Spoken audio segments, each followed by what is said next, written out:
Back when E3 was still the main event for gaming news, Sony made waves with the reveal of Days Gone, a new title that promised to be something completely different. Developed by Bend Studio, which had gained recognition for its work on the Siphon Filter series, Days Gone was an original IP, meaning it wasn't tied to any franchise or established universe. It was something fresh and exciting. The audience at the time was eager for something new, and Bend Studio's ambitious project had the potential to deliver just that. The reveal was intense. The trailer, almost 10 minutes long, opened with the protagonist, Deacon St. John, riding his motorcycle through the rugged, post-apocalyptic landscape. He passed by ruined buildings and a devastated environment, all set in the wilds of Oregon. It was clear from the very first moments that this world had been torn apart by a massive disaster, and survival was now the only objective. Deacon was introduced as a former biker gang member, now struggling to survive after a global pandemic had turned much of the population into monstrous creatures. The Freakers, as the game called them, were a terrifying breed of zombie-like creatures, aggressive and relentless. But they weren't the only danger in this harsh world. The land was wild, and its inhabitants were equally dangerous, as Deacon would soon discover. In this opening trailer, we saw Deacon come across an abandoned sawmill, which looked to be his next stop for scavenging. As he entered the building, you could feel the tension building with each step. The sound of creaking wood and distant growls set the stage perfectly for what would happen next. Suddenly, all hell broke loose. A massive horde of freakers poured into the building, forcing Deacon into a desperate fight for his life. It was a spectacle that showed off the game's intense combat mechanics and the sheer scale of the freaker hordes, something that hadn't been seen before in games. The trailer's combat was dynamic. Deacon didn't just rely on guns. No, he used the environment to his advantage. There were explosive barrels, logs that could be knocked down, and various traps scattered throughout the environment. Each encounter felt different because of how Deacon interacted with the world. One particularly memorable moment showed Deacon attaching explosives to a pile of logs, which he then sent tumbling down a hill, crushing the incoming freakers in an instant. It was moments like this that truly set Days Gone apart, making it more than just another third-person shooter. As the horde kept coming, Deacon's situation grew increasingly dire. The freakers were relentless, tumbling over each other, clawing and grabbing, trying to feed on anything that moved. Deacon wasn't just fighting for survival. He was fighting against an unending wave of enemies. It wasn't just about gunning down enemies or using up all your ammunition. It was about survival, using your environment and resources to stay alive a little longer. The gameplay was thrilling, but it was also clear that this wasn't just a mindless shooter. Deacon's motorcycle was another key feature of the game. It wasn't just a mode of transportation, it was a lifeline. The game made it clear that maintaining and upgrading the bike would be crucial.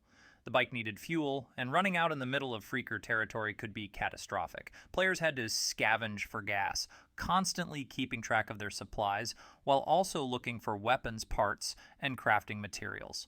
As the first trailer continued, we got a glimpse of how the world of Days Gone would work. It wasn't just about fighting zombies, it was about survival in an open world that constantly posed challenges. While it was exciting to see the freakers and the intense combat, what was equally intriguing was the world itself. The landscape was diverse, ranging from dense forests to abandoned towns to mountains covered in snow. The world felt real and lived in, not just a backdrop for combat. After the trailer ended, fans were left with plenty of questions. What was the story? Was it just about fighting hordes? How would Deacon survive in a world filled with so many dangers? Sony and Bend Studio slowly began to release more information, confirming that Days Gone would feature an open world filled with dangerous wildlife, hostile human factions, and of course, the Freakers. Players would control Deacon St. John, who was on a quest to find his wife, Sarah, who had disappeared during the early days of the outbreak. The story of Days Gone was about survival and loss, but it was also deeply personal.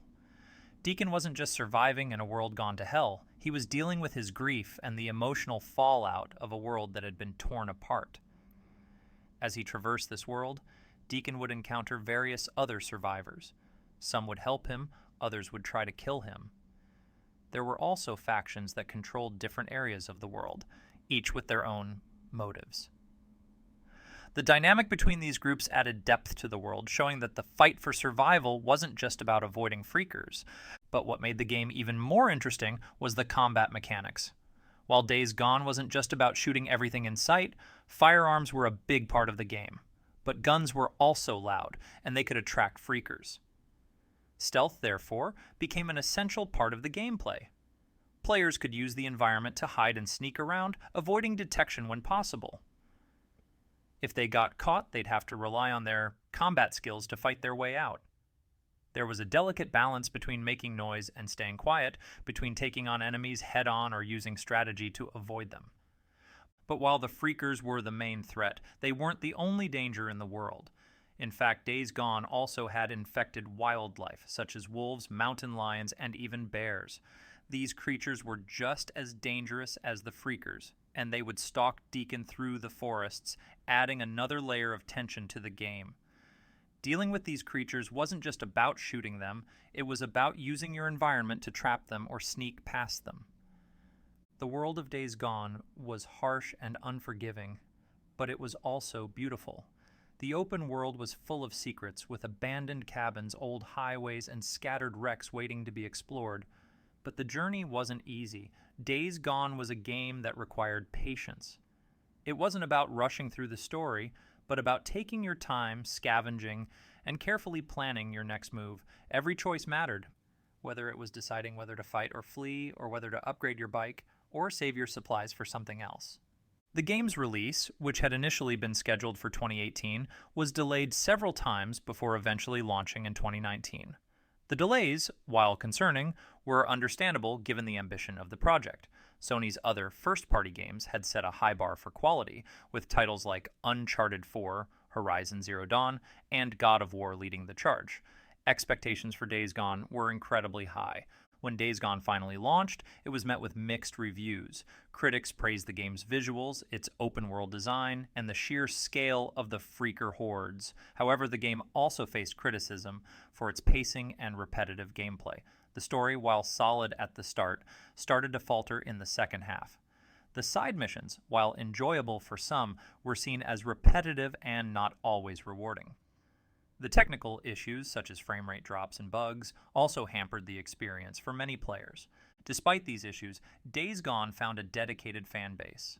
The game's world and its combat mechanics were praised by those who enjoyed it, and many felt it deserved more recognition than it received. Even with the game's flaws, it remained a unique and thrilling experience. Over the course of the following months, Bend Studio worked hard to improve the game. They released several updates, including new difficulty modes, additional challenges, and quality of life improvements.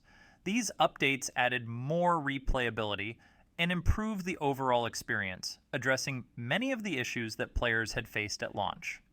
However, despite the game's positive updates and growing fan base, Days Gone was not a commercial hit on the level of Sony's other first-party titles. It sold well, but it didn't quite meet the expectations that Sony had for it. The mixed reviews, combined with the long development cycle and the technical issues, meant that the game didn't achieve the same level of success as Uncharted or God of War. Yet the story didn't end there. In 2020, Days Gone was added to PlayStation Plus, giving it a second life. This move exposed the game to a much larger audience, leading to a surge in popularity. Many players who had missed the game initially were now discovering it for the first time, and the feedback was overwhelmingly positive. In 2021, Days Gone was released on PC, further expanding its reach and bringing it to even more players. The success of these re-releases raised questions about the possibility of a sequel. Fans hoped for more of Deacon's story and the chance to explore more of the Days Gone world. However, it soon became clear that a sequel was unlikely. Reports emerged that Sony had rejected Bend Studios' pitch for Days Gone 2, citing the mixed reception of the first game as one of the main reasons. Despite this, Days Gone remains a unique entry in the PlayStation library. Its blend of survival, action, and exploration set it apart from other open-world games. While it may not have reached the same heights as some of Sony's other first-party titles, it remains a memorable experience for those who enjoyed it. Today, Days Gone still has a dedicated fan base, and its story is one that continues to resonate. The game's message about survival, loss, and the struggle to find hope in a broken world is still powerful. Though it may not have been a critical darling, it's a game that deserves recognition for what it achieved. In the end, Days Gone was a game that didn't meet all of its potential, but still managed to deliver an unforgettable experience. It's a title that will continue to be remembered for its ambition, its unique world, and its intense gameplay.